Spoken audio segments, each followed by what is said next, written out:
you. Oh, keys, oh, keys. Yes, Cheers.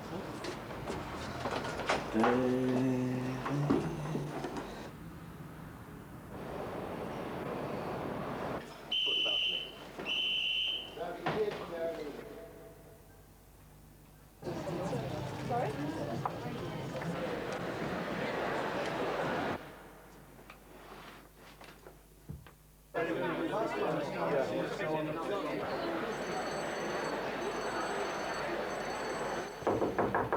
Come in. Hello, Eddie. There's a return for tonight. Thanks, June. This is June here. June, camera people. June's on the stage door. Was that 4 years? 4 years and a month, yes. 4 years and a month. And your husband was on it before, huh? Yes, my husband was on before. He came in for some mornings. He was here for 15 years. Yes, and my mother's over at the Mousetrap on the stage door. Really? Yes.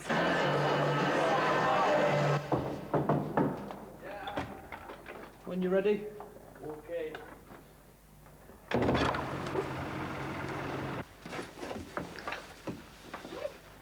Ding.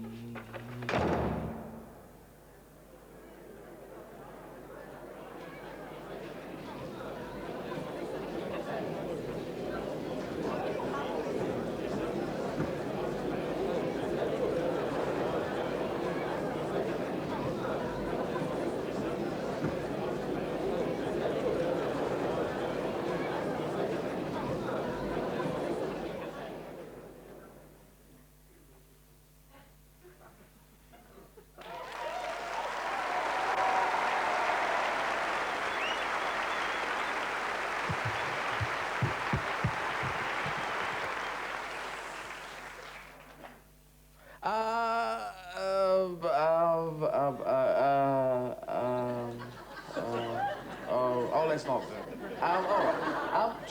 Tuesday people. You're Tuesday people. Yes, Tuesday. I was talking to Monday people last night, and they said, well, and they build it into their weekend, so they go, you know, Friday, Saturday, Sunday, Monday, and that's the way they deal with it. But Tuesday and Wednesday, I found people go, because you don't know exactly where you are. You know, it's not quite the weekend. You got to go away and get completely pissed after and drag yourself home and then get up for work the next day. It's kind of weird, eh? Oh, complete silence. Perhaps you're not Tuesday people. Perhaps you thought it was a Thursday. I don't know. No, I checked the calendar. It's Tuesday, and you're trying to deny it, but no, James Mason, knows that it is, in fact, it's Tuesday. So don't you sit there with the lights on you and think, oh, there's a load of cameras around, and I'm just going to ignore them. Let's look at the cameras. No, I don't. Yeah, okay, I got a few cameras in, because, you know, sometimes you just need to crank your ego up and get a load of cameras on yourself. And, I know we've all done this before, and I just thought I'd do it today. So, do ignore them, and if they come, you know, because sometimes they just sort of pan across, and they come right up in your nose, and then you want to go, ooh. Have you seen them on, you know, on sort of blankety-blank kind of thing, when the camera pans across people, and then the camera comes on, and they can see them, and they go, ooh, and they look in the camera, and they go, ooh. And later they go home, and people kill them. But yes, the beginning of the show. I learned how to do this a couple of hours ago. It's quite fun. It's quite fun because it just sort of makes that noise without any. That's in slow motion. I've only just discovered that now, actually. So it's quite fun, and that's all I do for 2 hours. Is and then I can do it this hand. Well, not so well, it seems. Certain balance. Yes, so thank you very much for watching, and good night. Oh, I'm back again. Right. You'll notice in my show that there is a certain amount of bollocks. A lot of the rest is I mix bollocks with bollocks, I found, and it sort of levels out to complete rubbish. So do beware. If you're in here for the Mousetrap, it's the wrong place, right? It's the Mousetrap, an Agatha Christie whodunit thing that was in here, in this theatre, started off in this theatre, in 1483. And it ran here for 60 billion years. And Captain Kirk was saying stuff that was funny. Just that, I thought, ad-libbed, and I thought, how can I get him in? And I thought, I can't really. But it's something to do with long length of time, and because they keep going, but they go where no man has been before. And I suppose a lot of women have been there and said, oh, we checked it out, you men come in there. Oh, right on. Yes, and then the next day, and my grandmother, oh.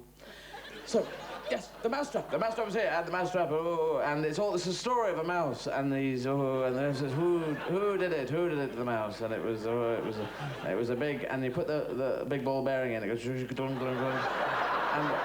it's all. Oh, it's brilliant. And I played it many times. It's great. Back at the Christie, we go back one way. Me and Ag. I used to hang out. Used to drive fast cars together. It's great. She's just an old. She's dead, isn't she? Yes, that was why it sort of dropped off after a bit. Just sometimes, and then, that's. Yes. So it's in here. It ran here for 400 years, and it had to leave the theatre. And you're probably wondering, why did it leave the theatre? It left the theatre in the end because all the bricks in the theatre, and all the foundations, and the entire theatre turned to the show and said, "Fuck off! Just fuck off out of it. We know who did it. Fucking hell! So many times. Put the ball bearing in. It goes down." The thing and the tracker of the mouse. Anyway, if you haven't seen the show, you'll be entirely confused now. But that's as maybe, as King Gustav of Sweden once said. He's quite fun as well. God, King Gusti. Anyway, how are you? Any bombs today? It's bombing season. It was the bombing season a couple of months, last month, wasn't it? It's sort of, we get bombs, in London you get bombs all the time. Bomb, and we got quite used to it, yeah? And it's sort of a blitz mentality that everyone's gone into. And people get hurt and killed, and even gasworks get blown up now, which is kind of weird. But, I think, exactly. No, it's got into this thing where a bomb goes off, and if you live in London, you go, where? A bomb? Where? Oh, okay, I'll go up the Piccadilly line and then cut across the Central line. Okay, no, I can, on the tube, I can go round. No, it's all right. And you sort of build it into your programme, You say, what, this whole road is closed off? Oh, right, now there's another Boots the Chemist in Tottenham Court Road, so I'll cut this again, no problem, And it's a brilliant excuse as well. I think that we've all used that excuse. Oh, sorry, I say, well, bomb scare. Oh, wonderful fucking excuse. Yes, my whole flat was closed down. Wasn't allowed out of my flat. Had to lie in bed and snore for a lot longer until they checked out my duvet, which had a sort of bomb, perhaps, maybe thing on it. And then I got up and I went to the bathroom and had to check that out as well, because I had a maybe sort of toothbrush, maybe. And I got on a train. I got on a this is a bit Londonist, this, but I got on a was it a train? I can't remember. No, I got on a train and a woman just ran up to the conductor, or not the conductor. What's it called? Guard. That's it. The guard. Not called a conductor because he does that. But on the bus you have a conductor, don't you? That's a bit weird, isn't it? Bus conductor. He doesn't conduct the bus. He doesn't go, oh, left turn here, all together now, 4B, bus 4B, we love thee. Anyway, and so, yes, and this woman came out, and he ran up and said, there's a unattended bag, the big bogey word, unattended bag, was over there, and she said, unattended bag, and we looked and we saw unattended bag, and we went, ooh, unattended bag, and like you do, and it looked just like an unattended bag, and to be honest, carefully disguised as an unattended bag, and moustache, dark glasses, and everything. But they were just sitting over there looking, hey, I'm an unattended bag. And she was doing that, and so we thought, oh, we sort of pulled back. But this guy was, he's a member of the staff. So we thought, he's been trained, he knows what he's doing. So we sort of pulled back, and we just left it to him, and he went, oh, unattended bag, eh, right. And he went over, and he was going up to the bag. And he went up the bag, and I was thinking, okay, it must be a routine, he has to go approach the bag first of all, and, do a preliminary check, and I was going up. And he went up the bag, and he went up, and he leaned over, and he rattled it. He really did, this is absolutely true, he rattled the bloody bag. And then he went, no, it's just a bag. And we're going, oh, Captain Clever! Rattle it, if it doesn't go up, it can't be a bomb. You win. He did, this person did. Because otherwise it's a stupid story. He just rattled the bag. And I was there going, he's going to share, it's a thing, it's a very tricky, he's fucking rattle it. And as he rattled it, I turned my shoulder to protect myself. Would have made not much difference, but you do that thing, oh no. Oh, just cover me. That'll help. So, yes. So, and I'm going to put this over here. I'm going to put this over. This is quite fun, isn't it? Well, you don't know yet, but I mean, it does this rolling thing. You know, because people do that. They measure streets. Have you seen people who go down? It's not like that. They have a sort of a roundy thing and a handle, and they just go down like this. It's a bit of a not a great job, I don't think. You know, on your careers advisory things. Well, I'm not sure what I'm going to do. Well, how about rolling a circle then? Yeah, I think, yeah. You could do it maybe as a sort of option, but it wouldn't be someone who just come into the careers office and, oh, there's only one thing I want to do, and that's roll thing. I saw someone do this, and as a job, I know it's difficult to get into, but no, it isn't. Oh, right, thanks. Oh. They do, they measure things, they say 10 metres, and then they go 20 metres, and then they add them up, so quite a lot of metres. And stuff. So this is, you can do that with this, that's quite fun. I've got that one. So I'll leave that here. So I don't need it.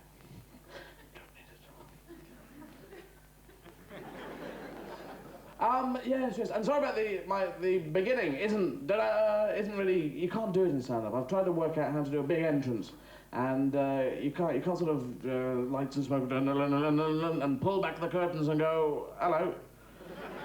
Doesn't really sort of happen, you know. And stand-up comedians and the monarchy, very similar in this area. Just don't, you know, there's no real way you can, the monarchy just had to invent fanfares. They invented fanfares, very good fanfares. 4 blokes with trumpets, and trumpets with towels hanging off for some reason. And in case they get hot, they go, oh, dab, dab, dab. And it gives off an emotion, doesn't it? Because it keeps going, and it keeps going up, and gives that emotion. If you're in the room waiting for monarchy to come, it's giving us this emotion of here comes monarchy, they're gonna come in the room, you just watch, here they come, they're a bit late, aren't they? You sure it's today?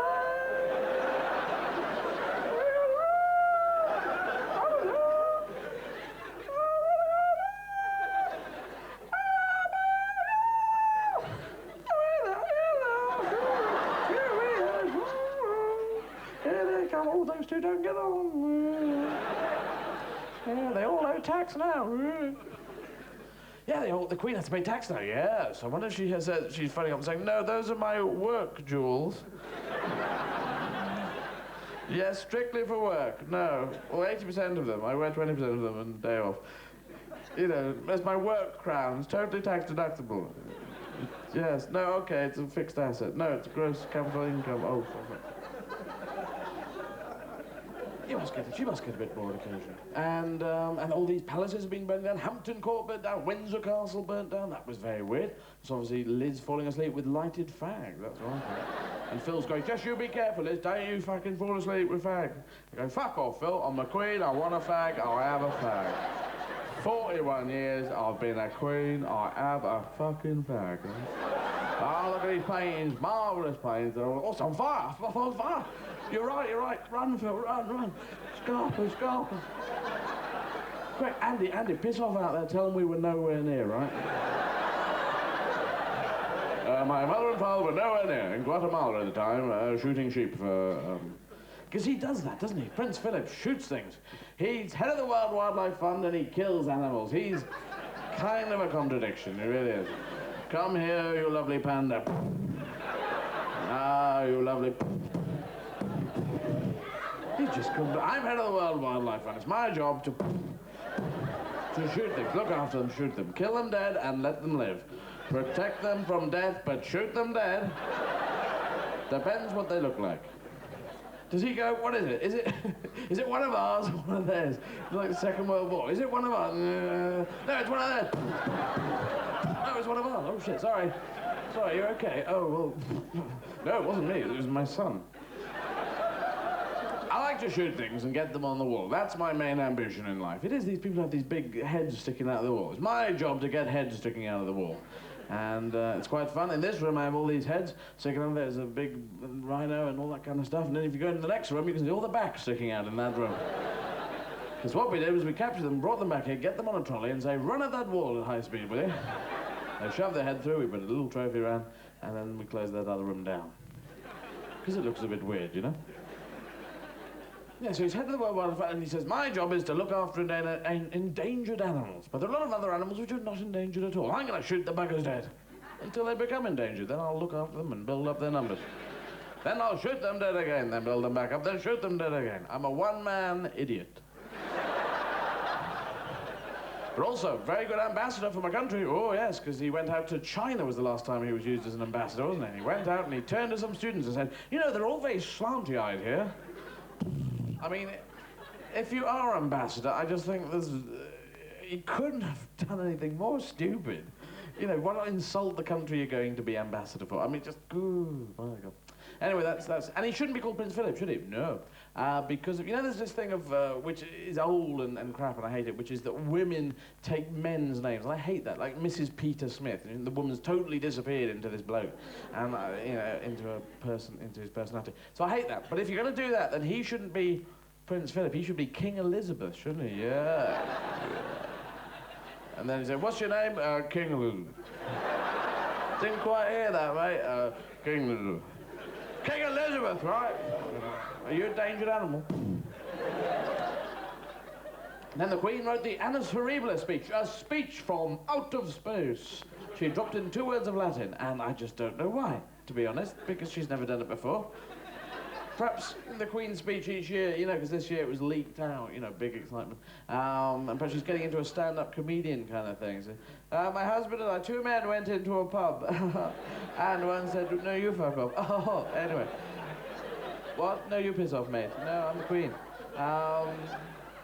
That's a good put down, man, isn't it? What? What? No, you piss off. I'm the Queen. Off with his head. Oh, we can't do that anymore. She wrote Annus Horribilis, and the journalists sort of reviewed it and said, well, Annus Horribilis, of course. But it's just, where does it come from? I mean, she just dropped Latin in. This year I've had Annus Horribilis. A shit year, basically. In your parlance, I should kirk. I think she was in the Twilight Zone at that point. Rod Sterling was always great with his fag thing, because it was all, you know, remember the beginning of the Twilight Zone? It would all start off just weird, wouldn't it? And it says, you know, and a monkey would come on and play a banjo, an old granny with a can of soup, and then it would cut back to Rod Sterling standing there. You go, what the fuck's he doing there? And he's there with a fag saying, a monkey, a granny, a can of soup. It couldn't happen, could it? But it could in the Twilight Zone. You just shovel out any old rubbish in there, couldn't you know? A banana, a can of grease, an elephant, and a cheese chunky. Could it happen? No, but it did in the Twilight Zone. Follow the story.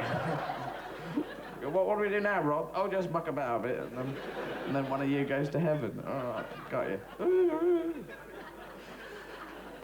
He was right. He was quite groovy, Rod. But there's also Tales the Unexpected with a sort of British Tales the Unexpected. There's always a push at the end of the tale. Do you remember that on telly? Push at the end of the tale. They would go along and push. And they were easy peasy to write because all you had to have is something unexpected happen. So say it was a bloke. Yeah, exactly. What have you written? Your brains are in advance of me here. But no, you say a bloke, and he has a relationship with a woman, and or his wife or whatever, and he thinks his wife is seeing someone else. So he goes home from work early, and she's at home, and he goes home at 4 o'clock, and he opens the front door, and a pig eats him. Totally unexpected, isn't it? You could not get any letters coming in saying, I totally predicted the pig at that point. You could see it a mile off, matey. Don't you put one over on me. No, no way, piggy wiggy. Don't know if you do the last line, but it could, you know. Piggy, wiggy, wiggy, wiggy, wiggy. Because they do on Points of View, don't they? I don't know. Yes, so this proves my point. Whatever I was talking about, I have no idea what I was talking about. How did I get onto that? Oh, yeah, yes, the Queen. Yeah, that's it.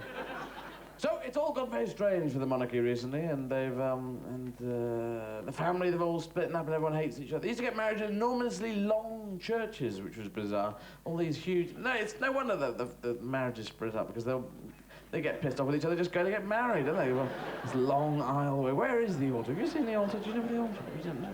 We're just wandering around in lots of gear. And eventually they you get off my train. Oh, you piss off. Don't like you anymore. Quite like you, then.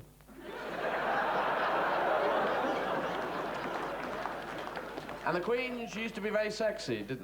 During the war, she was quite sexy. She looks a bit pasty these days, but cool. During the war, she was quite sexy, wasn't she?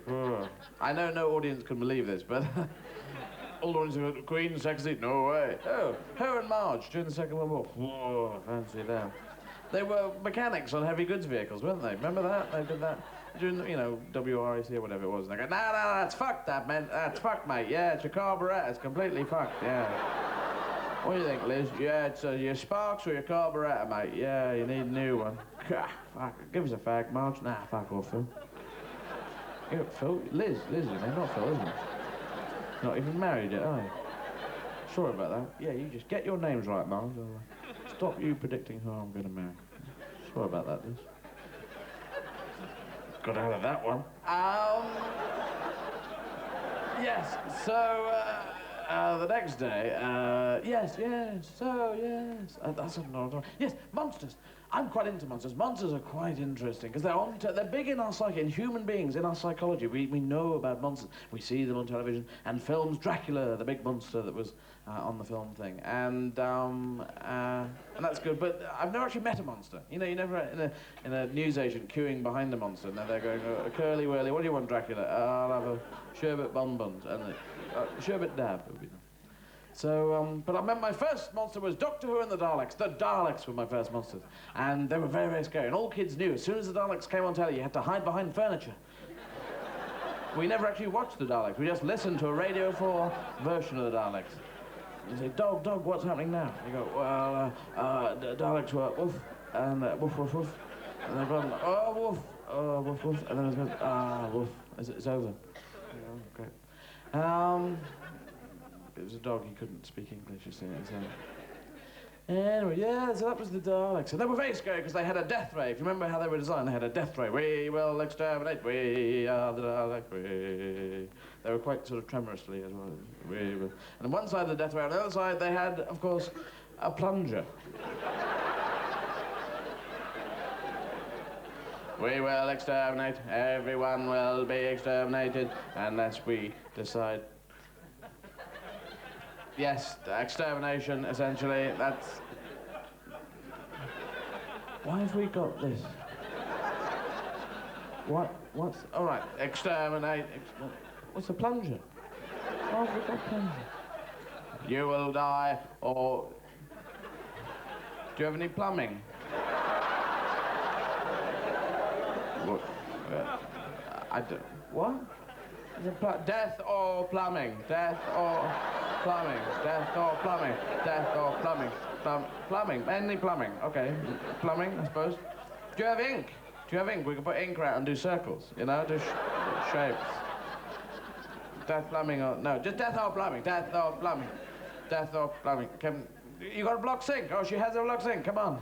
This is my two friend Daleks. This is Steve the Dalek, he has 2 death rays. He is very dangerous.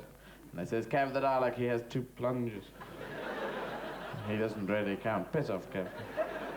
I've got 2 plungers. I know. Yes, well, block sink. We will unblock our sink. That will be good. Come on, lead on. Oh, it's blocked. That's great. We will unblock this sink. Yes, then you can go free. Well done, Mr. Stevens. Now, can you tip me up? I can't quite reach. Just lift it higher. Lift it higher. Okay. Oh, can I? Oh, I've fallen into the sink. What did they have the plunger for? They did have a plunger. You look at the pictures. They got a plunger. They're still on telly now. They got a bloody plunger there. And why? You know, it was never, ever used, was it? Perhaps they used to walk up walls, you know, because they could use it as cyclists. But you only had one, so they could look as if they were about to walk up a wall. Use it as a sort of bluff thing. So I will walk up this... OK, I've only got one, haven't I? Small kids, oh, you're crap. Just... So there's that, and then they had... sometimes they didn't have a plunger, though. Sometimes they had a 3-pronged claw. Do you remember that sort of grabbing thing? Like you get at fun fairs, you know, where kids can steer it over a bunny rabbit, a furry bunny rabbit, loads of furry bunny rabbit, and the kids put it, and they drive this, and it's over the furry rabbit. It opens, goes down, feels the bunny rabbit, comes back with absolutely nothing and says, there's your no bunny rabbit, there's no bunny rabbit at all. Well done. Congratulations on no fucking bunny rabbit. We nailed the fuckers down. And the Daleks had those. But that's no point. There's no point in the Daleks having that, because all they did was exterminate, exterminate, exterminate, we will exterminate. They never said exterminate, but now we will gather nuts. And build a nest for the winter. There was that. They had one eye, which surely... There were a load of defects in the Daleks, you know, which should have helped. What are you laughing at? What's... Laughing in the... There's no laugh there. They had one eye, didn't they? Big laugh. And that was just Doctor Who and his helmet. Doctor Who and his helmet spent years trying to work out how to get the Daleks. And they said, well, put fish down. What about if we tickle them with bananas? What about if we go, ugh, you know? They just, his helpers were complete cretins. Some of them were quite sexy, but the main thing his helpers would do is, Doctor, Doctor, we've landed on a new planet. I'm going out. Oh, I've been captured.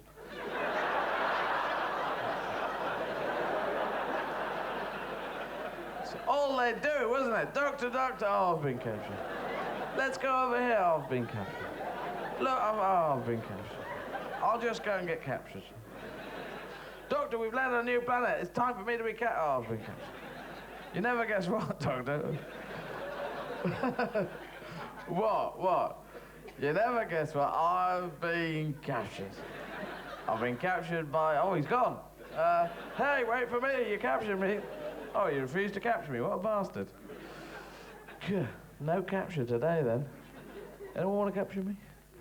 And then the doctor, once he'd been captured, the doctors who would have to go, oh, I'll go and get them. Oh, no. And then he'd drag them back. Come on, just stay here. Stop running away. Oh, I've been captured. Stop being captured. Nail your foot to the floor. True story. And they never worked out that they could just run up to defeat a Dalek. No.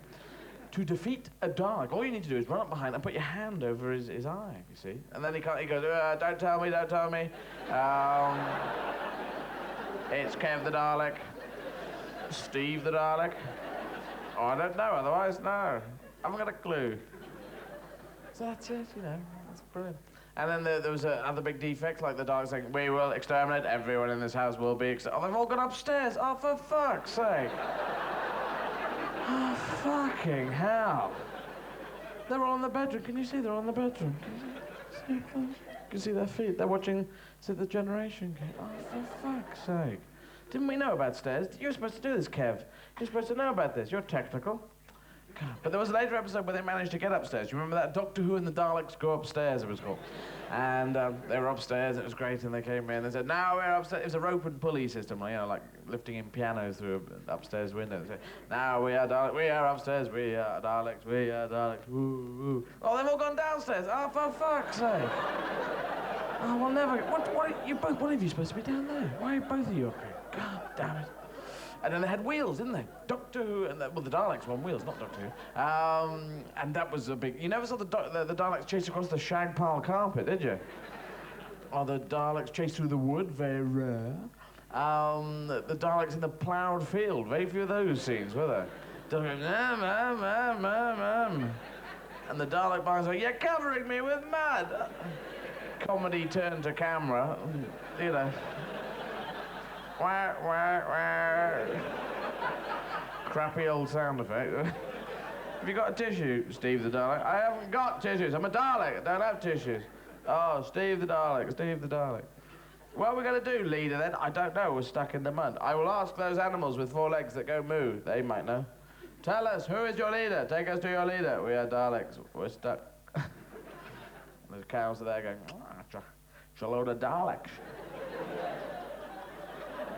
Looks like a lot of Daleks, doesn't it? James. Yes, it does. Very well pointed out, Sean. Thank you very much. It's a load of Daleks got stuck in the mud. How quite unusual. Very strange. And why are we playing cows as well? That's another question. Why is Sean Connery and James Mason playing cows? And why does Izzard have to announce what his impressions are before he does it? It's because they're so crap.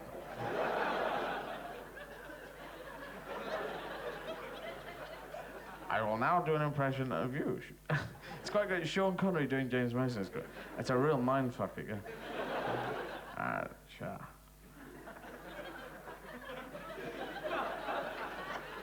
No.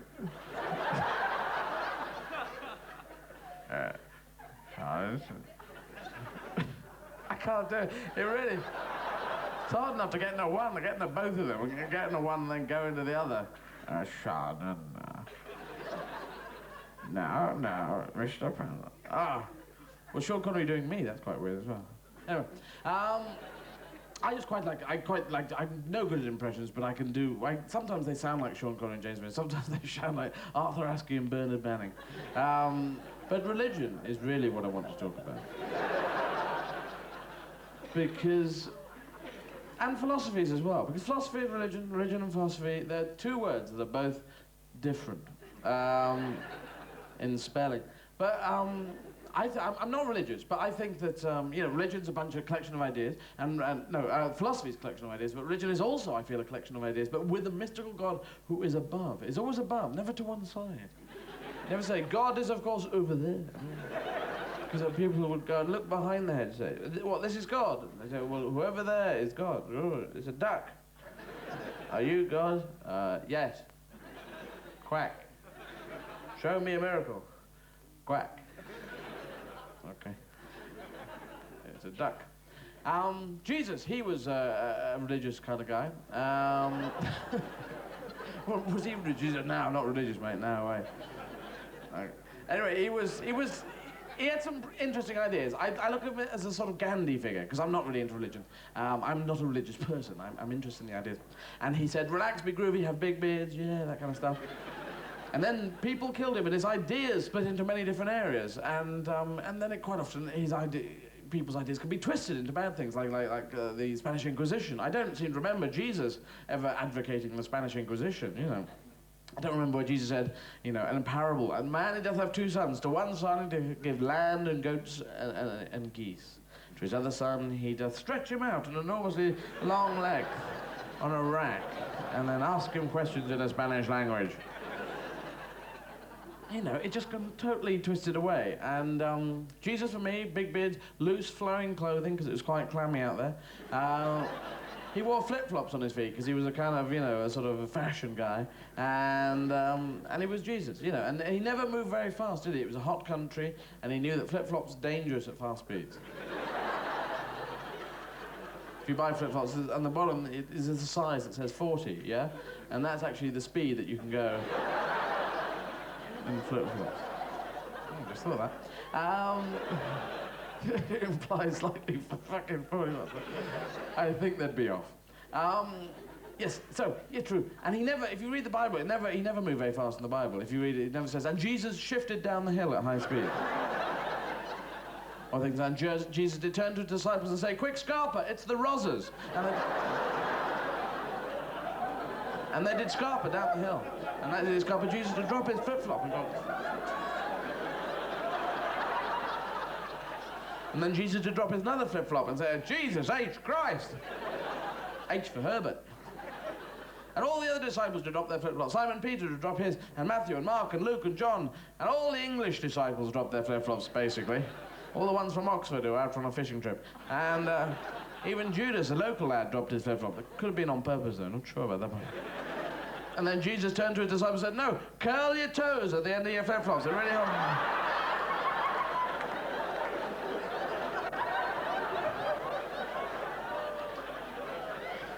So Jesus, Lord, it is a miracle, it is a miracle. The curly-toed miracle keeps the flip-flop on. And the Rozzers, who were the Romans, followed behind at a fixed pace, and their flip-flops did not come off because they were attached all the way up to about here. And that was why they ruled the world. You must admit, there was never any great conquering nations that conquered the entire world with flip-flops. Have to be securely attached flip-flops. Because otherwise you go into battle and people go, oh, hold on. Oh, I'm dead. The Legion was moving forward at a fast pace, and they all dropped their flip-flops. It was all over the place. That's what happened, of course, to Napoleon at Waterloo. All the flip-flops. Lost them there. No, so yes, the Romans were very well-organized and very violent, and they went around the world conquering, killing loads of people. And they invented the pokey-pokey sword, non-glamorous, the pokey-pokey sword. That was their technique. Because all these other people had huge double-bladed axes, and they'd go around going pokey, pokey, pokey, pokey, pokey. And then just go up to it's great because you go up to a big, huge Visigoth and say, "You're a big, smelly goth, aren't you?" And you go, "Well, I'll get you for that." And you just go, "Oh shit." Good point. They developed the first tank, years before tanks. They developed, I think it's called the Tortoise, which is the scariest tank. They got all a platoon together, and they'd all hold their shields on the outside, all shields around, and shields over the top as well. And then they'd all chug around like this with the pokey swords on the outside. Pokey, pokey, pokey, pokey. And the people in the middle just didn't have to do anything. They could lift up and go, "You're all a bunch of bastards. I can take you all on. Hey, you. Oh, it's all broken up. Ooh."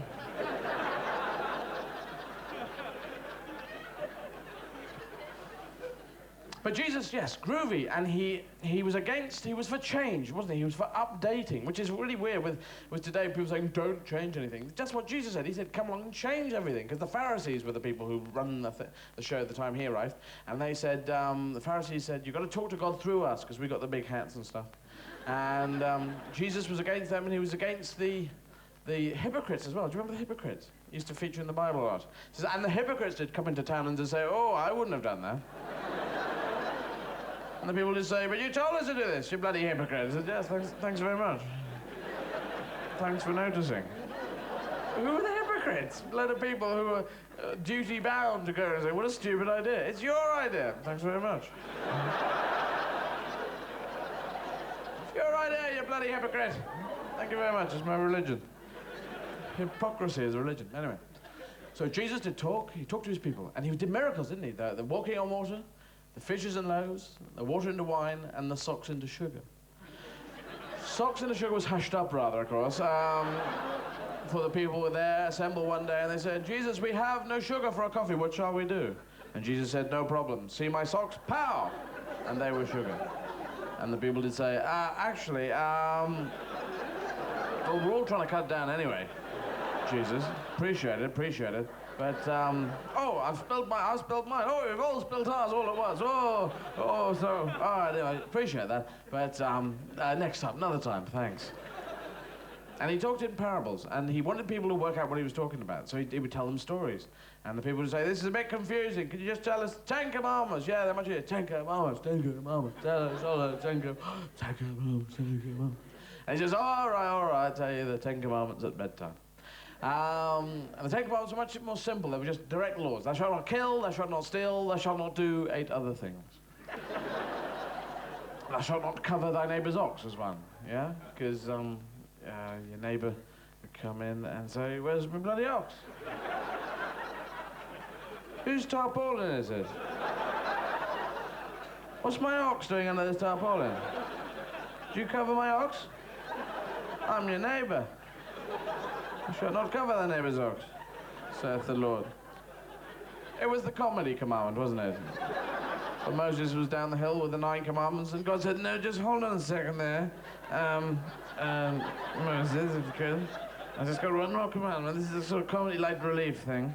Thou shalt not cover thy neighbour's ox, brackets, blankets, or tarpaulin, etc. There you go. Good luck. Well done." And Moses said, "Oh, thanks." Because I can't do Charlton. "Oh, thanks, yeah. Cheers, mate." Yeah. So he talked parables. He said, "I say to you, a man, he doth have 2 sons. To one son he doth give land and fish and goats and milk and cheese and eggs and bananas. Lots of stuff from a supermarket, okay? And to his other son he doth give him only a tangled slinky. I say to you, it is easier for the first son to go to the kingdom of heaven than it is for the second son to untangle their slinky." And the people would listen and go, "Oh, it's true. I've had a slinky. Oh, have you heard what? Yeah, it's tragic." "Tell us another story, Lord. That one was most bizarre." "I will tell you another story. I'll just go think of one." Okay, I got one. This is a great one. You love this one. A man, he doth have 8 sons. To one son he doth give the other 7. Okay, I got it. There we go. 2 men doth go into a pub, and, oh, God. Oh, look, just smoke this, you'll understand. Oh, I see. And they were relaxed and groovy people, and they did sit around the bonfire of a night going, "Oh, I wish we had a guitar." But religions are still linked into schools. Schools actually have a religion, which is really weird. Schools should teach all religions and all philosophies, all the positive, groovy ones, so you could pick and choose as a child. And it's choice, that's the good thing. But I went to one that had the Anglican faith, the Church of England, built into it. And I said, well, Vicar, this comes from Jesus' ideas. Explain how you've distilled his ideas into Church of England. He said, well, Jesus was big beards, relaxed, big groovy, talk to God. And we've got it down to mumbling in cold buildings. How about that? Wow, bang on target. It really has gone somewhere weird. I mean, I don't think God's up there with Jesus on his right hand saying, get off my right hand. And you think, where's the Holy Ghost gone? I can never find him. Woo, woo. Come over it, just sit down. They're mumbling, it's mumbling day. You got the Lord's Prayer. You can see that every Sunday. They go, we will now mumble the Lord's Prayer. Our Father, Charlie, Charlie. Charlie, Charlie, Charlie. There's no joy, no life in there. The vicar should say, improvise the Lord's Prayer, however you want. Then people would have to talk and think. And then say, oh God, hallowed be thy name.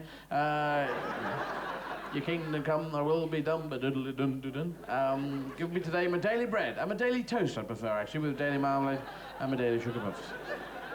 And forgive me my trespassing. Why is trespassing in this prayer, by the way? It's not the most heinous of world crimes, is it?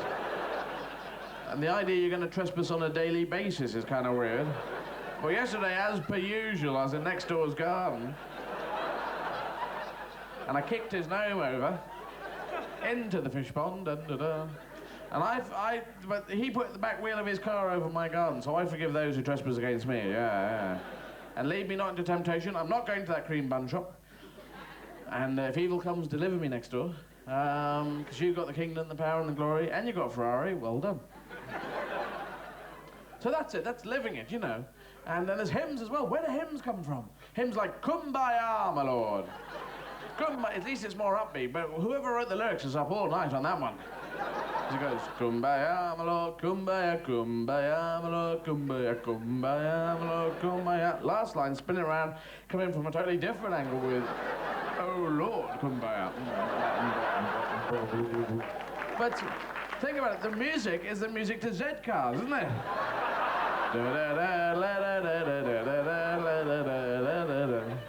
Old police soap opera. And the words are the words to that famous television program, sheep herding one called One Man and His Dog. Kumbaya, kumbaya, woo, woo, kumbaya, woo, woo.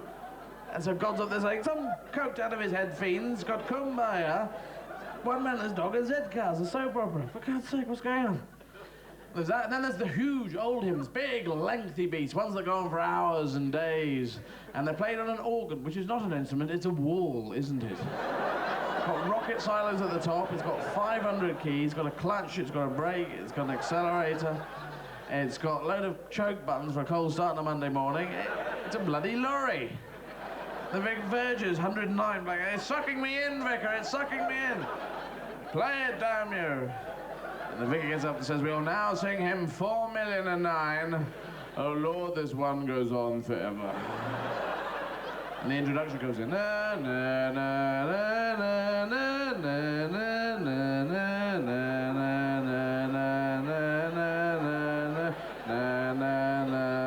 na na na. Start! Start, for fuck's sake, start! And all the congregation have decided to slur the entire thing together. Oh my God, there's one goes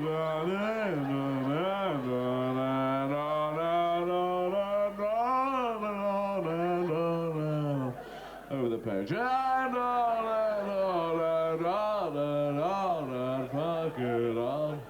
I don't believe God's up there saying, what a hymn, what a classic, long, strong, and rubbish. Endless. That's one more time on that one. Could you kick up the beat a bit, though? Have you heard of Nirvana? Come on, just kick it up a bit. So yes, if you are religious, that's okay, that's groovy.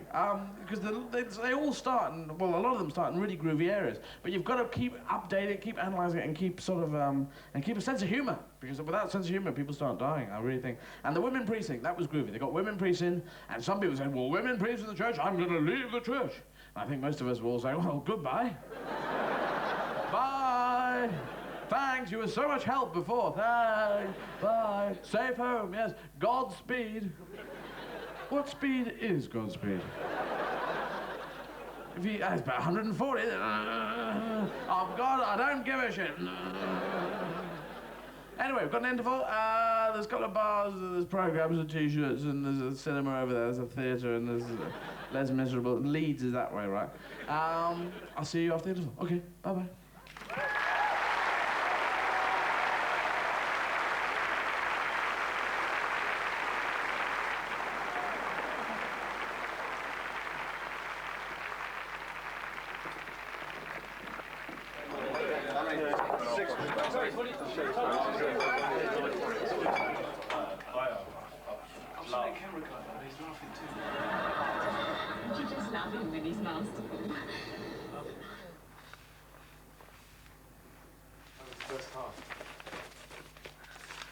First half. I don't know, at the beginning, cameras.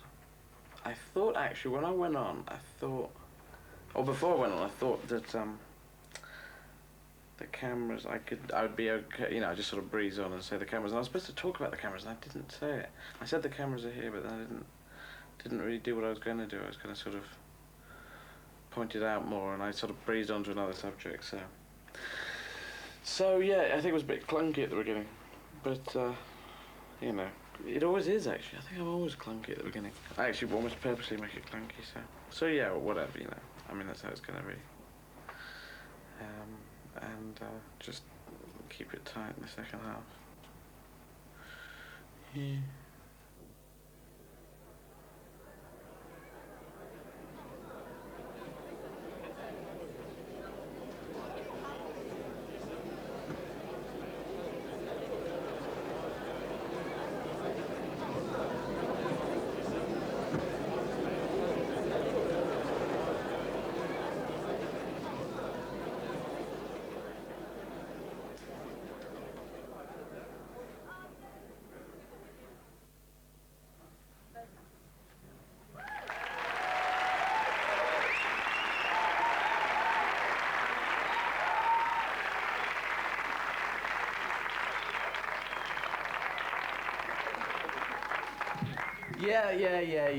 Yeah. So, the first time, you know, when I looked as though I was late, I wasn't actually late. But this time, I was late.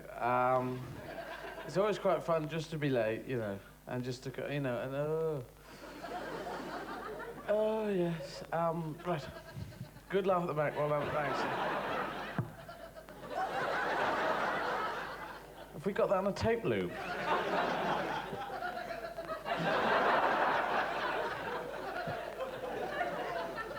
It's one of those things you turn over.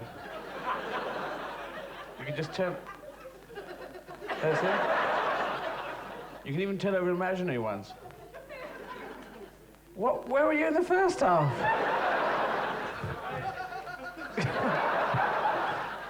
God. You don't need a show with that kind of person.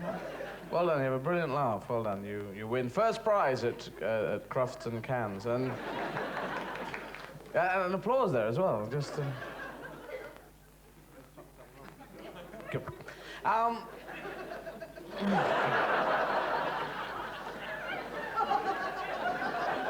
Can we kill him? It's very good. Okay, if we could just, can we turn the volume?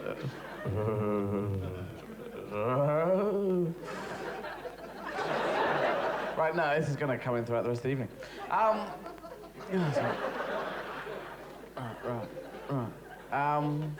I'm just gonna. Because I was late. Are we all? Is it coming through on the thing? I don't know. Anyone can tell me. Or stop the show if you're not. Because I was backstage. It's on, and I wasn't on. I was miles away. I was miles away, Andy. I was around the back. I just heard it through the tannoy, and I thought, shit, I better get on. So no, I wasn't a liar. So you fuck off. Sit there, smug liar, but fucking set that out rate. It's all scripted. That was scripted. I will put this thing here, which I did put on that side. I will now put it on this side because it's that way. I've worked it out. It's quite a good sort of switching system. If you've fallen asleep, you wake up, you'll know it's the second half because it's it's a real first half, and you can just check. You know. Sorry. No, you fuck off.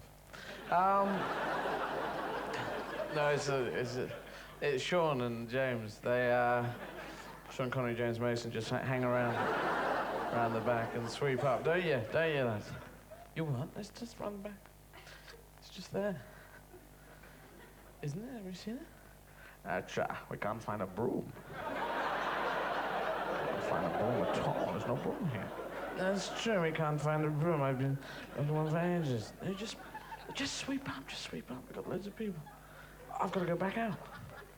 But which exit shall I go back onto the stage on?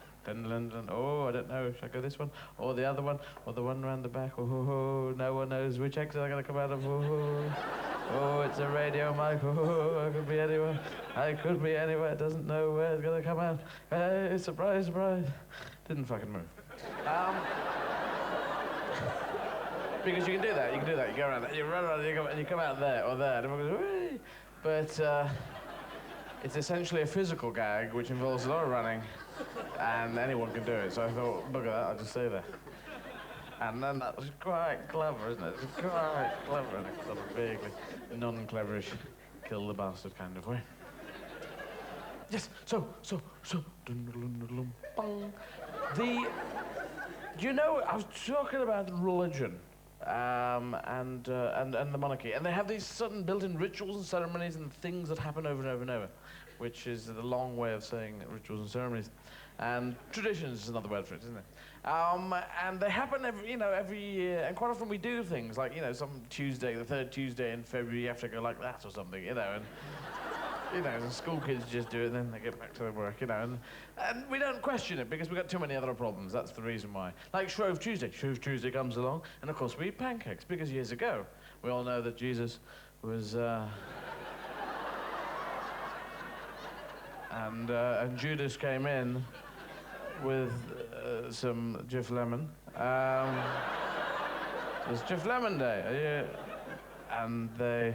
It was a pancake, and they had a race. They raced, didn't they? They raced. It was a pancake race, and but this is the Last Supper, perhaps, where they're all going, oh, Jesus, where's the bloody pancakes? You know that famous picture, Leonardo da Vinci, his cousin. Mr. Da Vinci, you're a bit crap, aren't you? Yes, I am. Now, we asked for the Last Supper, and you've done it with stickmen. Yeah, well, I'm Leonardo da Vinci. It's my cousin, Leonardo da Vinci. He shit off. He did a great one, but... I got out this one really quite well, didn't I? Leonardo da Vinci, I just do stickmen. I'm a plumber. I work with Daleks. It all links. But yes, so rituals come along. Shrove Tuesday. Another one is Halloween. Halloween comes along, 31st of October.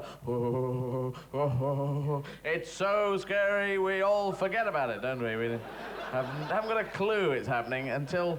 For me, I keep on catching Blue Peter, the sort of kids program with entertainers and stuff, and presenters, that's what they're called. But they come on and say, oh, and you switch on, and you go, what the fuck are they on? We made one up earlier. They keep making things up earlier. It's obviously... the Nixon. Good sneeze. Wow. That was a front teeth coming out. So your whole nose flies off. And thank you, got your nose back. Anyway, yes, they do this, and what they do is they hollow out a huge pumpkin and put candles in it and say, look, scary veg.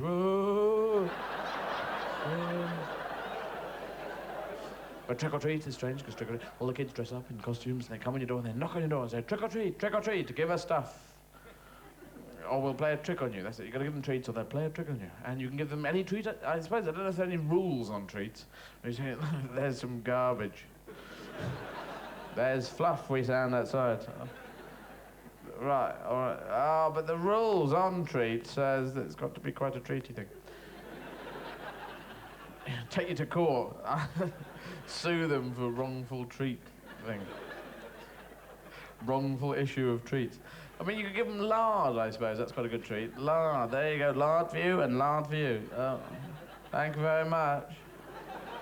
Got lard from that house, yeah. Big lump of lard each. Completely useless. But kids being what kids are, they go, no, you can't have it. It's worth a lot of money. Because lard, my grandmother used to swear by. Lard, lard in the morning, lard in the evening, lard, lard, lard, lard, lard. My grandmother used to get up and go, ooh. Lard, she'd say. Lard, go to work on a lard. And if you're cooking sausages, it was lard down first, sausages on top, sprinkle lard, lard, lard, lard, creosote, lard, lard, lard, Dulux paint, I don't know. Loads of stuff on, then there's a cherry on top, and you serve it all up with a flagon of lard for everyone. Lard, lard, lard. And here you go, here's lard in your face. Thanks very much. Here's a dagger in your stomach. And remember, you could use it as a feigned way of seeming like you're generous. Go into pubs and say, landlord, lard for everyone. People go, not for me, I'm fine, thanks. Well, just me then, I'll have a whiskey and a lard chaser. Oh, it's all rock solid. And all the lard you didn't use when you cooked it, you would pour it back into a thing, wouldn't you? And put it back in the fridge and it would become lard with bits in. Yes. And nowadays you go into a supermarket and you put your hand through the hangy downy plastic bit that's over the fridge and you can thread your arms all the way through. Which is quite interesting. And they have the margarine section, and that's all bright colours, isn't it? On margarine things, blues and reds and yellows, primary colours. And you look at it, you're attracted to it, and it's got low and polyunsaturates, high and polylow saturates, low, no saturates. What me gov? No, not me gov saturates. Never saturates, not me gov saturates. Not around here, governor saturates. Not see, no, not neither saturates, no governor. No, what me sub. And it's nutritional advice, isn't it? And you go, oh, eat this and yum, yum, yum. And that's good and healthy, you know, and it's got no cholesterol and all, and nothing. There's nothing in it. There's air in it. It's good for you. And then behind the margarines, there's a slightly more embarrassed section, which says butter. And they go, well, I'm sorry about us, but we're still here. But at least you can spread us from the fridge now and not have to separate your bit of bread into 8 pieces and the cat runs off with one. So, yeah, and then, yes, a little bit higher in cholesterol and stuff like that. And then at the back, behind there, not giving a damn, and all the bright colours and stuff just drops off when it gets to this section. White wrapper, big red letters, lard! Eat this shit and die. Lard kills you stone dead. Does blood move through your arteries? Block it up with lard. Nutritional advice? No! Proteins, what the hell are they? Carbohydrates, never heard of them, Gov. Fat, you bet your bum. We got some of that, yes sirree, Bob, tons of the stuff. Oh, we're full up with fat, mate. Lard, we're called lard. Big white wrappers, and you have lard or lard with bits in, a choice. And there was remember that campaign with butter said, welcome back to butter. Said, welcome back to lard! We never went nowhere. Just been sitting at the back, quietly waiting. Like Jack Nicholson. Because he quietly waits sometimes. Anyway, yes, so trick or treats. Come over to this country, small children come to your door and they knock on your door and little British kids going, trick or treat, trick or treat. Give us stuff for no reason. And I was there and I was saying, but you've got to dress up. You've got to dress up. I'm going to give you a treat. You've got to dress, you know, costumes and stuff. What the hell have you come as? I am casual clothes monster. This is small child monster that has seen lard and is friends of someone. I say, well, okay, that's good. But, you know, treats. I haven't got any treats. Yes, you have got treats. Have I? Yes. Good. Who am I playing? I'm not sure. No. Yes, you have got treats. I can see treats from here. I can see stereo treat. And there's color television treat. And there is a... What's that? The freehold deed of a property treat. That's for me, that's one treat. And for my friend, you can owe him. Or we take you to court. I said, no, I haven't got any treats. They're not treats, so you can't have any. Okay, what's your trick if I don't give you a treat? We will kill all your firstborn. Well, you're a bit biblical on that one. I haven't got any firstborn. Well, we will kill all your frogsborn then. Because we are dyslexic and know no difference. Okay, we will poo on your sheets that are hanging here on this washing line. I said, well, poo away, and I slammed the door, and they were up on the washing line, pooing away. Them next door sheets, you see, it didn't really matter. But I just thought if they come to your door and they really haven't bothered, just have a pack of cars next to the door. So they come to the door and they go, trick or treat, we have come to collect the goods. And then it's like protection, isn't it? It's like small scale protection. Give us stuff. Or, you know. And then you get your cards. So it's trick or treat, so you get your cards and you say, the 4 diamonds, and disappeared, yeah. That's my trick, where's my treat? There is a lollipop and a Mars bar. Thank you very much. Well, that was shit, wasn't it? Don't go in that house, it sucks your treats in. It is a treat-sucking house. Known in the book as treat-sucking house. We went there with treats, came away with treats -2. It's a black hole of treats. And you can talk about, it's very weird, this stand-up comedy thing. It's very strange, because you can talk about anything you want. The really big subjects: death, religion, sex, violence, war, love, God, and clammy weather. And clammy weather is the root of all evil, I do feel, because hot weather clothes off, cold weather clothes on. But clammy weather, it's no good for human beings at all. None of us go to a travel agent and say, do you know anywhere clammy? And they go, well, the clammy Azores, you could try. The clammy islands. And you look at the brochure, you go, oh, right. You go, ugh. Pictures of people going,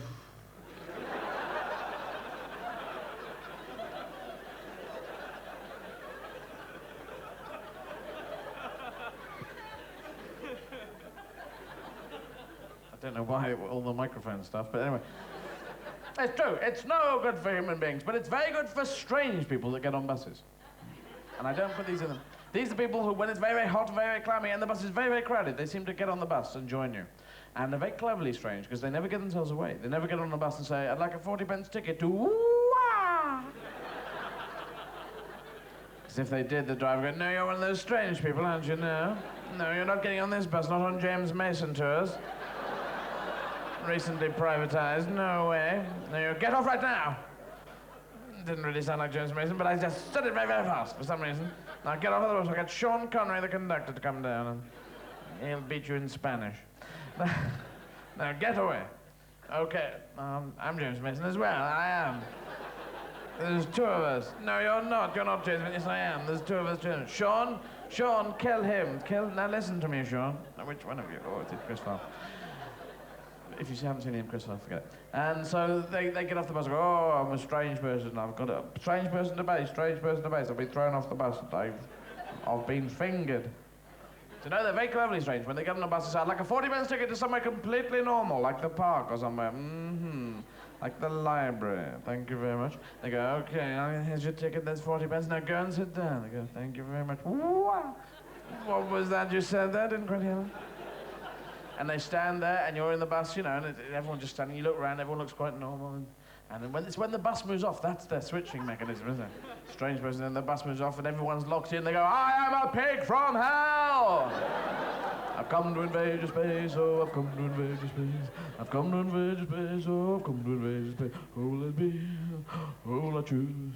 And everyone's going, everyone becomes a Greek chorus. He's come to invade our space, oh, he's come to invade our space, oh, he's come to invade our space. And we have a way, civilized people around the world have a way of dealing with a strange person on the bus, and we deal with them by going... Externally, we're doing calm, no problem. Yeah, okay, yeah, fine, okay. But the eyes are telling the story. The eyes are going, dive. We are civilized people on the bus. There's a strange person here with us. He's trying to talk to us. It hasn't been introduced by 2 members of the family. Help, mayday, we're going down. Grid reference, 4, well, the post office, really. Is there anyone from a more huggy nation on the bus? Anyone from a more tactile nation can talk to this guy and tell him to fuck off. He's coming up to me, I've got to go out. Help, I'm going out of control. Go away, just go away. Pull your socks up, man. That never works. The socks up line never works, because these strange people have pulled out of society, and I just get this feeling that they've pulled out of the sock market as well. I'm not gonna go, oh, that's it, socks, isn't it? Just pull my socks up, meet my wife again, house comes back, and chairman of ICI. All over it. What if I pull one sock right over my head and back down? Then I will have my socks up, but I will be Captain Strange from Tortuga. No, that doesn't work, because what you've got to do is you've got to go into their conversation. If you want to talk to a strange person, go and talk about whatever bollocks they're talking about, yeah? I know this because I was street performing down at Covent Garden, like all that stuff in the programme, me on the unicycle. I did all that, 4 or 5 years, and we worked on the street all the time. We hung out there, took our clothes off down there in freezing weather, which is kind of bizarre. And these people lived on the street. These were not strange people on the bus. These were strange people sans bus. Strange people en plein air. Right? Strange people with no fixed abode. Strange people without portfolio, as they say in the government. They just come up to you, and you'll be having a conversation. They come up and go, fish, fish, fish, fish, fish, fish, fish, fish, fish. And we go, what fish? What? We haven't got any fish. What? What are you talking about? And they kept doing this, and we couldn't work out what to do until we realized, let's go into that fish conversation. Let's join that fish conversation, but with a greater intensity than them. That's your key. So next time they go, fish, fish, fish. We went, huge fish, big fish, we love fish. Lead us to fish, take us to the fish land. And they were going, fuck, you know. Get the fish freaks. I mean, I like fish, but not that much. It really works, it really does the treat. Don't get freaked, just go into their conversation. They come up to you and say, car, peanut butter, car. You say, car, peanut butter, peanut butter. They go, he's out of his tree, this guy. And they just back off. Guy on the bus, I am a pig from hell. You stand up and say, I am king, pig from hell. All pigs from hell must leave at the next stop. Oh, he's a king, I didn't realize. Strange person about, strange. There's a king on this one. Okay. Roger. You didn't know what he said, did you? So it's very true. Also, the other thing clammy weather's very good for is gnats. Gnats, gnats, gnats. They love it, old gnats. Sometimes you're out in the countryside and there's one of those big slopey downy things. You know, big sort of hangy downy hills, they're called, aren't they? And there's a forest and a stream and there's a sunset and the water's babbling down going, well, I'd heard that, yes, I'd heard it. And you stand by the banks of the river and you inhale a wonderful lungful of gnats, in fact, isn't it? Gnats you couldn't see, that you wandered into as you're wandering through the forest going, what a wonderful, what a good... And then you just do the dance of the meeting gnats dance, don't you? I've met gnats. And you can have a badge that says, I've met gnats. Ask me why. People go, no. I'm very strange, ask me why, badge. Why are you strange? Because of pigs who live in trees. Anyway, so, and once you walk into gnats, you inhale them, don't you? And then you're coughing up gnats the rest of the evening, going, blue, blue, blue. And then your finger gets tired and you go, forget it, doesn't it? Yeah, so you're driving along in these sports cars, and the hair is blown horizontally, and in the hair there's gnats. Gnats like to ride the hair.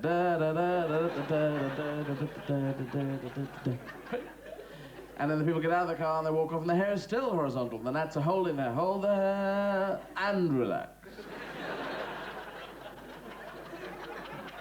Also, gnats never get bored. You never see a gnat going, oh, I've done this pattern.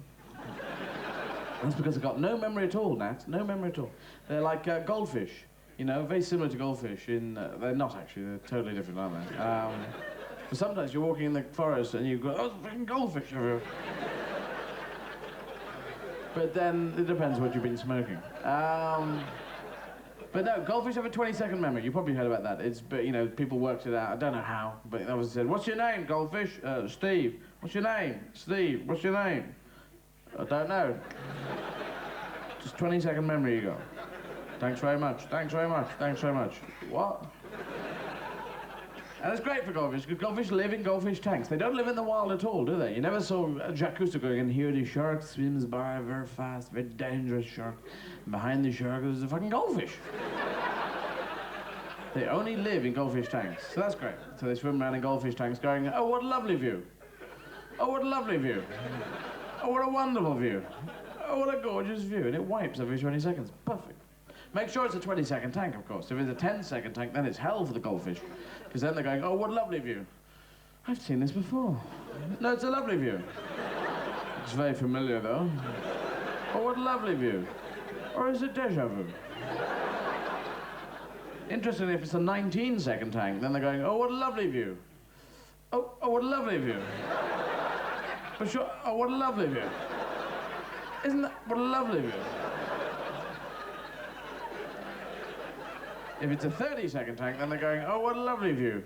To here. Then they'd go, oh, what lovely. Would they? To about, yeah, they'd overlap, wouldn't they? Oh, I think we're right, yeah. They'd tell us, wouldn't they? Say, oh, yeah, I'm a bit worried. Gnats also very, very quiet gnats. They're complete opposite of the big flies, the big horsefly, big fly things that live in cow dung all the time. You know the ones, and you walk past cow dung in the countryside and these flies go, no, I wasn't in there, no, no.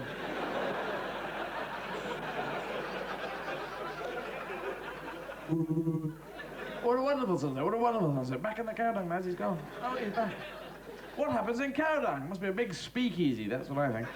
And they've got roulette tables and croupiers going, faites vos dung, mesdames, messieurs, les dungs sont faites.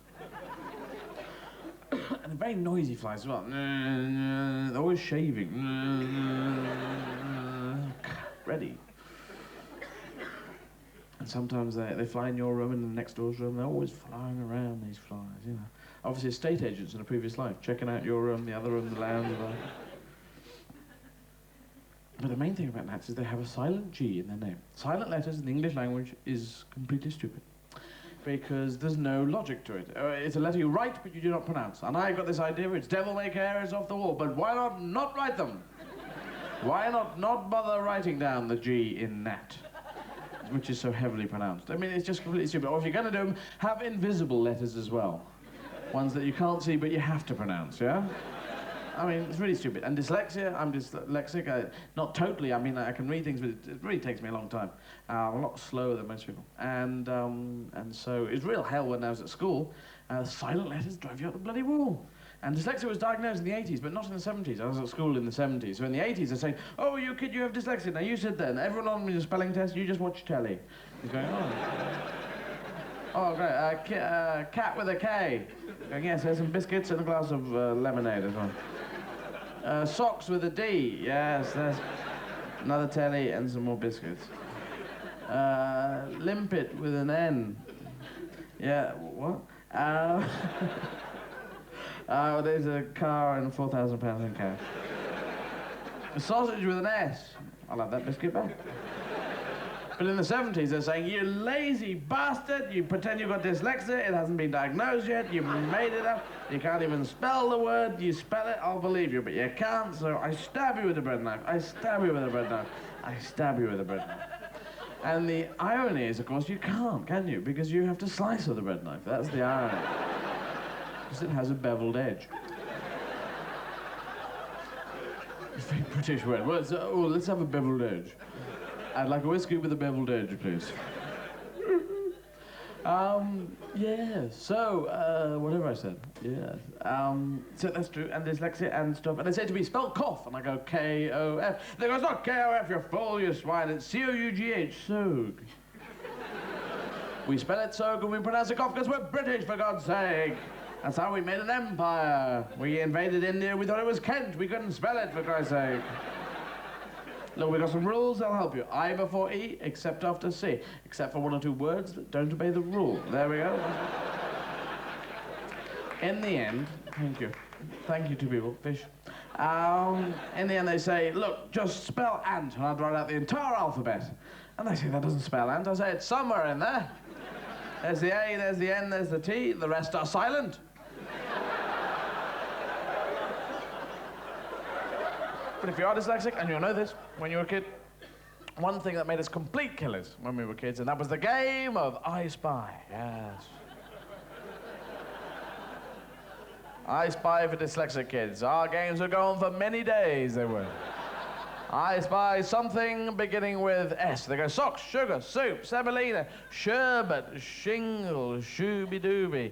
Getting out dictionaries, soliloquy. No, it's not. Solzhenitsyn, he's not in the room. What the hell is it? I go, S is for ceiling, hey! And they'd stab me with a bread knife.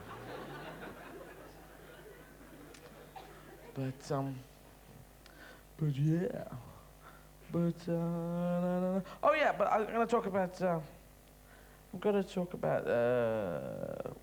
going to finish up by talking about something that's quite a taboo subject, which people don't really talk about. Premenstrual syndrome, that's the thing I want to talk about. Which sounds, no one talks about it, and people say, oh, because society's whole attitude on premenstrual syndrome is, oh.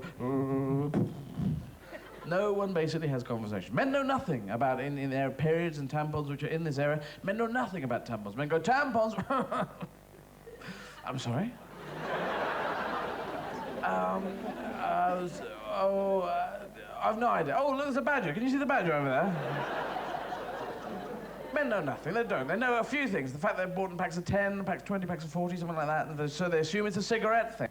And the women are going, yeah, I'm up to 60 a day, yeah, it's tragic, yeah. Then there's a sizes, super, super duper, super uber duper, super duper, and mine's a larger one. And then they're very small, but they expand. But men don't know how far they could expand all the way, all the way, all the way, all the way. Until women are going, oh, I'm completely deaf in one ear. No idea, no idea. Communication, you can't over-communicate. Well, you can, because we go, shut up, you know, but it's a positive thing. It heads towards a positive thing. Like with AIDS, AIDS came, so we had to communicate. So now with condoms, we're much more relaxed. If we want them, we just go to any shop anywhere and say, I want condoms. Yes, condoms, yes, 400 the buggers. I feel lucky today. Oh, it's an antique shop, oh, right. Well, 400 Geronimos, then. Mr. Fred Brewster, age 81, yes. And you can do it as go into pubs, say, landlord, condoms for everyone. We go, oh, thanks, mine's a green one, please. I'll have one with ribs and one with barbecue sauce. One with sour cream and chives, one with a flake in it, and one with lard. Self-starter pack. So that's great. Communication, we move forward. But in periods and tampons, it's difficult enough for women to talk about it, because in teenage years, some girls go to their mums and they say, Mum, explain periods and tampons to me in a relaxed and groovy way. That'll make me feel good about my body. And your mum goes, well, periods are the work of the devil!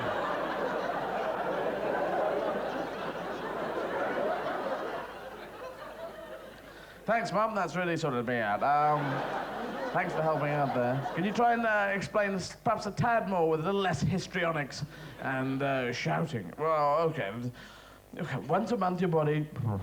and your body is changing, your body is changing, your body is changing. And I don't know, yeah. You're growing older, and so, period... Oh, the devils! What? It's not. I don't know. I don't live here. I'm not your mother. What? It's easier to disown me than explain periods? Oh, yes. So there's that. And premenstrual syndrome, there's tension and negative energy, and it's not, you know, it's that week before the period that's held, the week of the period, and 3 weeks after the period. It's just those 35 days in a monthly cycle.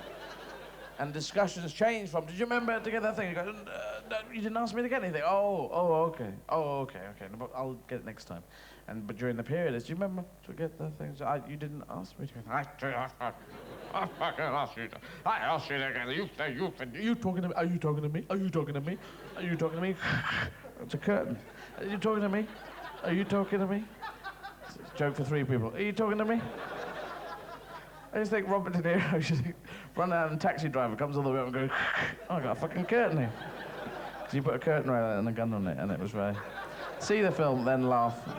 Watch the video, which will be out in 5 years, and then... Anyway, yeah, premenstrual syndrome. Get on with it, go, yeah, all right. Yeah, so you're talking to me, yeah, and it's all this... and it gets tense. And I just thought... It's negative energy. It's normally directed towards someone you normally get on with. And if we communicated, we'd realize that you could redirect this negative energy in a positive way. Because there must be some people you really don't like. When it's that time of the month, give them a ring. Can you come over? Yeah, okay, I don't like you. I just don't like you. You talking to me? It's a good. You talking to me? I'll fucking have you. I'll fucking have you. Everyone becomes Mr. Magoo and Dustin Hoffman. Yeah, fucking. Oh my God. It'd be great, and you could really just do stuff that week. That would be your taking care of business week. No one's going to hassle you. No mugger's going to say, give me all your money. Say, oh, what, big fella? Oh, I'll wave. Take stuff back to shop. Stuff you didn't even buy in a shop, take it back. Say, what the hell are you going to do about this? They go, have the shop, have it. It's called Harrods, you can have it. I don't care, no one really wants it. It's great, you could do this. And, yeah. And all you need is one big visual signal so that everyone knows it's your time of the month. And I thought instead of the short string time, on the long string time I would do it. Bells on the end, tie-dye the piece of string. When it's that time of the month, you're around town.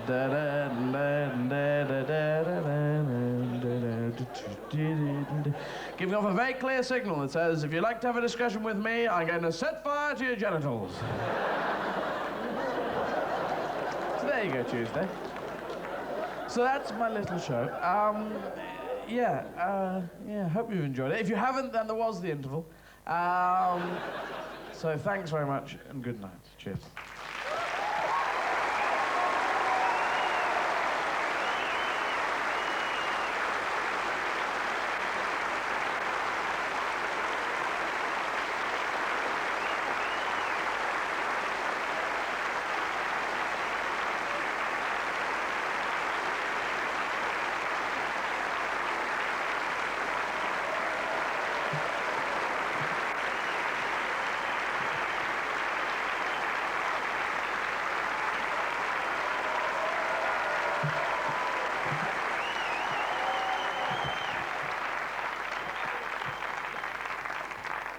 So the next day, right, we ran out of cup of tea.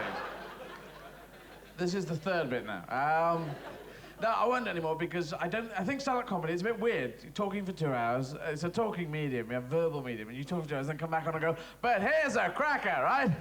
So, man, went into a pub. So it's a bit weird. But, cameras and everything. So I hope they didn't really just... well, you'll be able to see it. We may not release it for a while because I'm weird like that. So if you have enjoyed the show, by the way, we're going to run it on. We might go to next month or whatever. We might just sort of stop and drop dead. So if you have enjoyed it, do tell everyone you've ever met, ever. Even people you don't know, just phone them up and... That's a bit of fluff there. Just to go, And if you haven't enjoyed it, just go up to people and go... because the words won't be able to come out. What? I shouldn't get a what?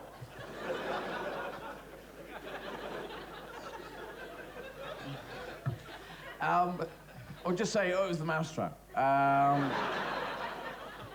it as well.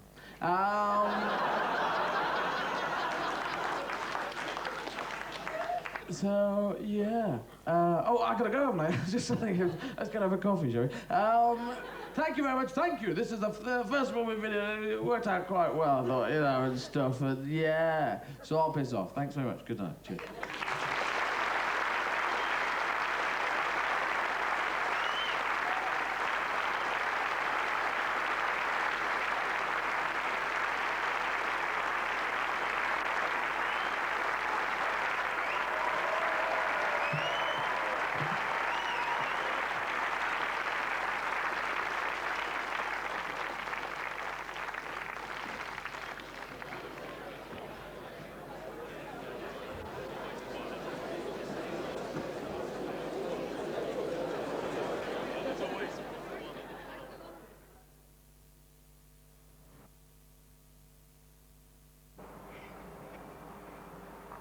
So how long have you been at the stage door? Well, I've been at this stage door for 4 years and a month. I came for a week and stayed 4 years and a month. Have you, what do you do on the stage door? Well, I give the keys out, answer the phone, give over messages, sometimes do the calls, which I enjoy doing, over the tannoy, and make sure that nobody gets in that shouldn't be in the theatre. How do you deal with them? Oh, I can deal with them all right. They just get told once to go out, And if not, I just pick up a little thing I've got and make them go out. What have you got? They Can you don't show get us? in. Yes, I can actually, only it's down on the floor. Can you show us? And I also have my Saturday night one. If they don't go out, I just threaten them with this, you see, and they go out very quickly. They don't argue with me. Have you always been on the stage door? No, I was in show business. What did you do? Well, first I was a dancer. I was at the Palladium for 5 years, Prince of Wales 3 years. Then I learnt to juggle when I got married and did a juggling act with my husband. I also was in Diamond Mill with Mae West at the Prince of Wales in 1947, and that was the acting part. But I juggled up until 1975. Have you ever seen Eddie's show? Not seen it, no. Heard it on the tannoy, but I've never seen it. What does it sound like? Marvellous. Really wonderful. Very topical. And I would like to see it. I think he's excellent. Tell me about your mother. Well, my mother, she went over the road to the Mousetrap for, I think, about 2 mornings, and she's been there 13 years. She's 86, and she's staying until she's 90. What's she doing over there? She's at the stage door. Yes, same as me. So do you drink a lot on the job? I don't drink at all. My mother has the, drink every evening, 1 drink, but I don't drink alcohol at all, which I think is very unusual. Most stage door people do drink, but I just drink tea all the time.